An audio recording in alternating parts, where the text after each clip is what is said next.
Voilà, merci à vous tous. Nous sommes toujours là pour vous. Merci pour tes Bosungabi Sominki. Merci na Félix Kachembre depuis les États-Unis. Merci na Bino Bansoboza de partout. Merci na mon ami propre, John Kamba bien sûr. Wana depuis ma côté wana. Ça me fait du bien mon cher. Nous sommes là toujours pour na Kosongamboka, Kosala analyse ou Longobani. Kosala makambo de façon qui est que ndeliboso RDC tombo makaka pour ce qui RDC tombo mité biso toza na passe mingi koleka nazo analyser makambo. Sujet na biso ezali Ramazani Shadari vers la CPI. Kabila lave les mains. Ah oui, Ramazani Shadari vers la CPI et Joseph Kabila lave les mains. Tous les andengeni. Ah oui. Tozo yebate, bazo kende wapi, baosuka wapi. Bandeko, à une certaine époque, Namboka Nabiso, tu as très bien que Moubulu et Bandaki, na Kasai central, Kamouenan Sapou. De jeunes gens qui voulaient toujours l'organisation des élections. Puisque le fait que l'élection est salémité, Namboka Nabiso, Makambo est salémé, belé, le mouvement est belé, Ndengue Bimi. Ces jeunes-là qui se réclamaient de Kamouenan Sapou, pendant que l'Obake, Baza, na posa élection et salé na posa mokonzi ya sika po ba lembi mingi ba koma ki pe ko sala ba dérapage belé ya comme mabato ba sala ki pe système na bango ya keso ba kangi mutu ba ki ko sambisa na ndenge na bango eloko wana ba soki chota soki nini ba che ba koni ovandi wana ba sambisio soki o sami malamu te ba bomio. C'était vraiment des pratiques anciennes qui laissent à désirer, des pratiques anciennes qu'on ne peut pas encourager dans une république responsable comme notre pays. Donc c'était un peu ça. Alors, je ne sais pas si je bango, kola tabilo kola na mitu, banderole rouge, bazosala ma biloko moko boyeti na te, bazokwa na ba fétiche na bango ni bazaki. Et ça dit que Bayaki, Bavandi, Batelemeli, Bakonzi et consort. L'État monnaie qui est autre public qui troublé à tout moment dans l'espace kassaïen. L'État monnaie qui est l'État ne peut pas encourager ça. Et comment est-ce qu'il y a Bitumba? Soda Bazala et tout. Et le ministre de l'Intérieur à l'époque fit Ramazani Shadari. Ramazani Shadari a quitté Kuna pour passer la conseil conférence sur la paix et consort, Makambo Belé, chef de l'État Akita, premier ministre Akita, Bakita modèle. Toyoka Bassomoko, où Banda Kwakize, un député national qui fit encore ministre il a développement Clément Kankou. Soit disant que les équipes si mama kambona tout mais jusqu'à présent tu la cause vérité na position wana o anda kwa kizeye et ko sala ki bakuma ki kuluka bakanga tout akimi akepoto siko ko kima kina na mituna ka abimela na nzela nini pour la RDC pour bima surtout bima na nzela mai ou bima na nzela mutuka to bima na nzela avion mais yake na nzela avion na aéroport Angile siko na nya bimisaye c'est que ça qui copte. Là, c'est compliqué encore. Je ne vais pas entrer là-bas. Alors, Ramazani Shadari qui était là. Maintenant, la curiosité, il y a des journalistes. Il y a eu des experts suédois, catalans, Zaïd catalan et consort. Bakita na espace Kassai pour Basala. Banquette na bango journalistique pour Baye Baké. Nini le bana kolekana au juste les bakita kona bakuta bango bakati bango mitu nanya kata bango mitu soki bango bakata bango mitu est-ce que bazalaki na ba donner o banda ko pesa pakanda to zaki nini bakatela bango mitu kambo nini sala ko bakata bango mitu bazalaki wana bakata bango mitu mais lokola mundele ceux qui obomi oyaye likambo wana esilaka ata puisque bafamille ya bato wana ti lelo bareklamaka bango. Maintenant dans tout ça bango bamoni ke likambo yango ifo bakoyisela kaka nani bakoyisela Ramazani Shadari. Tozoyoka ki Ramazani Shadari akozala na plainte sur le plan international oyo kosambisa ye puisque bazokanisa d'abord ke makambo wana ezalaki on dirait crime contre l'humanité oyo kosambisa ye pour se retrouver dans ce pays. Ekozala ya solo to ezala lokuta toza na kati ya koluka toyeba vérité. Pourquoi Ramazani Shadari? C'est puisque il était le ministre et vice-premier ministre en charge de l'intérieur, sécurité à Batouana à Ebakiango. Puisque lorsque un chercheur international arrive dans un pays, à Koloka Azwa, va payer accréditation. Le ministère d'abord il y a médias et communication, tout. Voilà, avec la mère Mende, va assurer sécurité. Il y a qui est dans la zone telle, puisque c'était une zone rouge. Et qui dit tant qu'il est dans la zone wana fait que toyeba que ezalaki ndenge nini. Et là c'était compliqué aussi, très compliqué. Il est descendu là-bas tant bakitaki kuna bakata bango mitu mutu aboma bango azalaki nani abomela bango nini vérité ezalaki nini puisque jusqu'aujourd'hui tout le monde bazosambisa soi-disant branche comme on a ça pour Kinshasa basusu bazokatela bango bazokende na prison tout ça. Parce que toujours il que vérité au juste de la canine qui est le vrai commanditaire il y a makambo ya kamoya nzapo. Ceux qui par exemple que Shadari bati maboko surier akotanga banani nani bana kotinda ye ceux qui ayebi vérité akokende kotanga nani kuna etant okende kotanga kuna singa yekoma singa matembelete et koma singa mulaite te kokoma ndenge nini makambo ya kamwena sapo etike batobele na pasi banda ko ebele zali ya kozika ba jeune ebele bakufa ba famille ya batu ekabwana batu ba perda ba boti na bango batu ba perda bana na bango et surtout neti na commune Nganza. C'est une commune que moi je connais bien. Ba jeune bataki moi ebele na commune on admettons que bandeko kindape est-ce que ba jeune ebele so bakuti bino 5 nanda ko moko to 3 nanda ko moko kama na saba ba bare bino makambo nyonso wana et nanda ko memela biso nini qui était derrière tout ça. Et c'était une politique pour retarder l'organisation et l'élection à l'époque ou c'était quoi? Ou si ce n'était pas ça le cas? Ceux qui se connaissent mandat wana et tokomituna. Est-ce que Suède a un droit à quoi non. Mais le coup la Suède a parmi les pays où il y a l'Union européenne, le tribunal international, il y a Makamususu, et qui se saisir dans le dossier Netiwana puisqu'il s'agit des dossiers et crimes contre l'humanité. Et si tel s'avère vrai, Tokosuka Wapi na Likamboana. Et ça doit interpeller Batonio Sobazana Bokonzi. Batonio Sobazo dirigé pour baïba qui bakosuka la Makamone Tiwana Ndengeni. Tango soki maintenant admettons que Shadari bakangi ya kekun. Akotanga nani? C'est compliqué. Shadari qui est encore sous sanction. Puisqu'il était encore toujours ministre de l'Intérieur. Le ministre de l'Intérieur, Makambo est allé la police, ANER, les atrocités à ANER, les cachots clandestins à ANER. Est-ce que il y a un soukawap? Puisque Neti, Mokonzi à ANER, sur le plan provincial, Ayoke la kaka gouverneur. Sur le plan national, Ayoke la kaka président de la République, na vice-ministre chargé de l'Intérieur. Akopelaka na batumi balewana.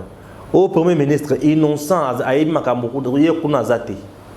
Parce que ANER, service de renseignement et intelligence, na katia makambo sécurité et il faut là en commun accord en collaboration parfaite na ministre intérieur. Les atrocités on ANER abana ko sala c'est que ministre intérieur est bien ko. l'ANER qui est reproché dans Makambo Ebele. La preuve est que l'ANER qui frappé. Puis il y a des sanctions sur le plan international. Maintenant, lui aussi est également dans la sanction. Ah, maintenant, l'Union européenne a lobby. Dans l'Imbisi Mende avant d'anaï, c'est bien. Mais les 12 ans, et c'est le gouvernement congolais a fondé la poursuite judiciaire pour la violation des droits de l'homme grave dans le territoire. Pour être vraiment partenaire et malam pour consolider la démocratie. Eh, Chadar a reçu Kawapi. Est-ce que va couler la bango? Tout va couler la bangote. Bota la main de Balimbisi dans l'Union européenne.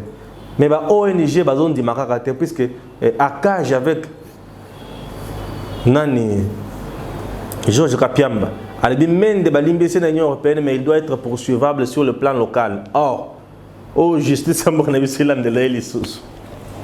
c'est pour vous dire que ce sont des gens peut-être dans le comportement de Bango ou à l'occasion il y a un sala ou on a une fonction. Ça dit dérapage épelé. Ça qui n'a tort, toi qui n'a raison. Bien sûr, le gouvernement ou le régime était légitime. Est-ce qu'il y a un monde pour ça qui va un dérapage? Ce sont des choses que nous sommes toujours en train d'analyser pour tous les éclairages dans la Cameroun, pour tout et consort. Le fait qu'il y a la communauté internationale qui sanctionné par mandataire, par dirigeant dans le cannabis, c'était comment? La communauté internationale, attention que tout le monde qui souveraineté, tout un pays souverain, mais la souveraineté d'un pays doit être aussi reconnue par la communauté internationale. Si la communauté internationale ne reconnaît pas votre souveraineté, vous êtes nulle part. La preuve en est que le Bemba, basalaka ba rébellion na bango bazaki na parti bakangaki kangaki wana. Bayebaki bazawana. Mais parce que là koloba la bango te bazaki na ba pays na bango, komaki ba pays na bango. Non.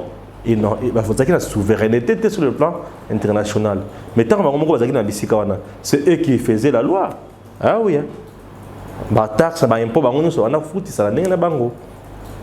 Les organisations internationales ont été mises en place pour protéger les citoyens du monde.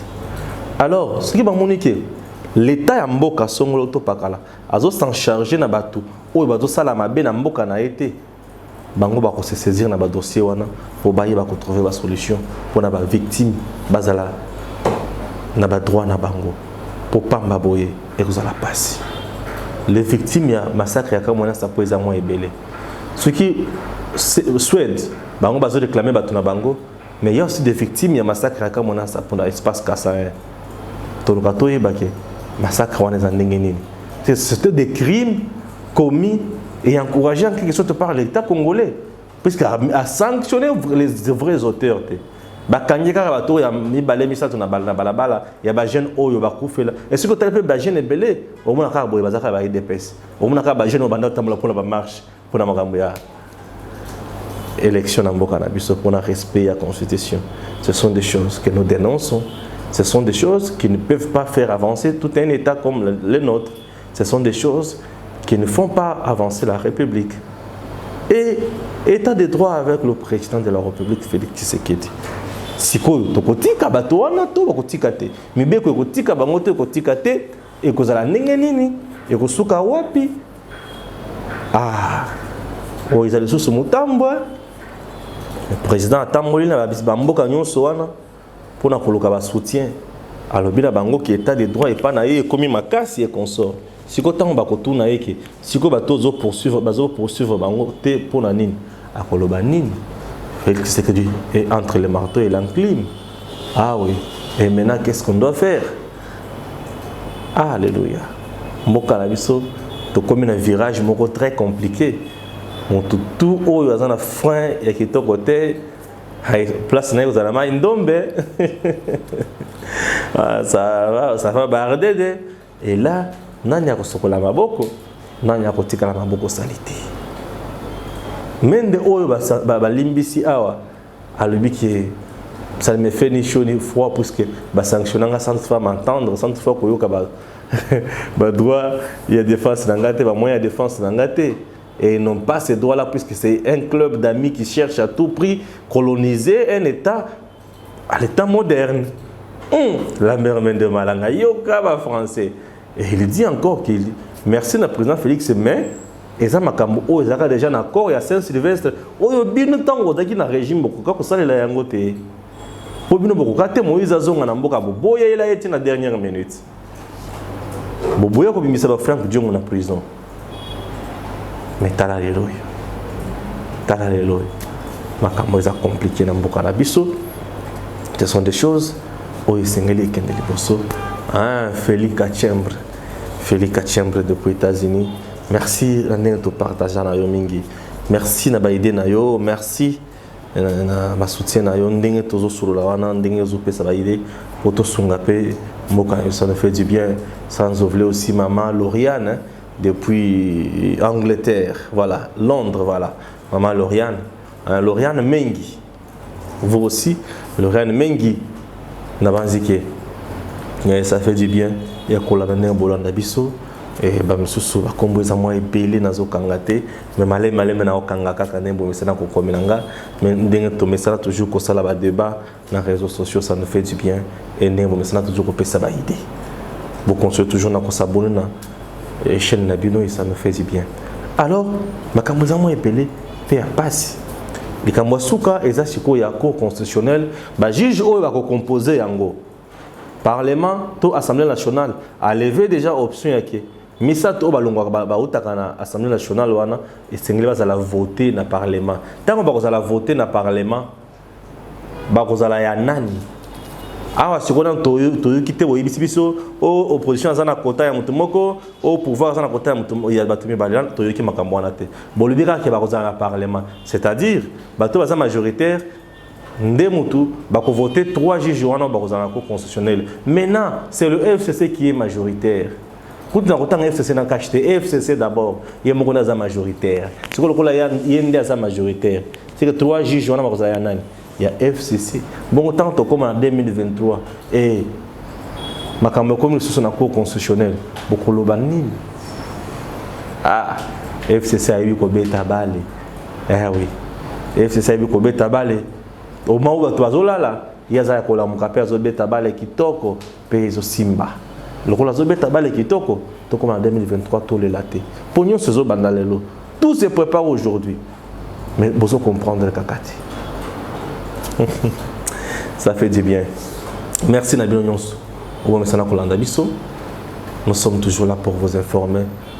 Arrêtement le Kondo encourage ça. Non, vraiment tambo. Parce que ceux qui Raïssa lobby, dans un procès à hôtel, parce que obédience na emisa touana. Pour on est majoritaire. Bon le rôle de majoritaire. Boko suka wapi. Est-ce que vous avez un cours constitutionnel pour la 2023? Bah, pour interpréter la Constitution, il y a que l'ancien chef de l'État ou comme sénateur élu et sénateur à vie peut continuer. Et tant qu'on continue, on a déjà mis ça à l'obédience. On tant qu'on va voter, ceux qui vont laisser un kanyaka, atami balé, bazaka 9, toi va laisser kanyaka atami balé, 3 nami balé, ça dit 5. Bonne population de la wapi. Pour comprendre les obéta déjà wana. Mais ba biso ba voyant si tout le monde. Boko tuna kanga mukolo wana. Pena ko bisaka bino ke na lobaka yango depuis le 10 décembre 2019. Boka monte bo lobate ke naza prophète de malheur. Non, moi je vois ce que les autres ne voient pas aujourd'hui. Raison pour laquelle je vous dis, bo fongo la miso. Bo banine singeli bo sala. Pour être moqué de la malam, équilibre et quota. L'Union européenne a saigné les sources dans fait c'est bien, mais dans l'ingui, pour réformer c'est ni, pour réformer c'est ni, c'est bien. Pour commander n'enginin, ma maman doit la n'enginin, bah boy on a route dans la parti politique, dans la société civile ton n'enginin, puisque ma confession religieuse, mal le mal azaki catholique. Tout le monde a kaka, tungulu. Oh, qui encore? C'est qui encore? Nanga, Ngoy Mulunda, oh confession religieuse, Tungulu. Nanga, oh protestant, Tungulu. Ba réformer le cours constitutionnel. Yango wana bazana kata ko réformer. Yango senti bien FCC a déjà bar likolo. Ah oui, makamane kusuka wapi et ça va donner quoi encore? Le soleil à Souka est dans Congo central. Les députés provinciaux Basangani pour le président de l'Assemblée provinciale. C'est compliqué. Merci beaucoup. Que Dieu bénisse la République démocratique du Congo et à très bientôt.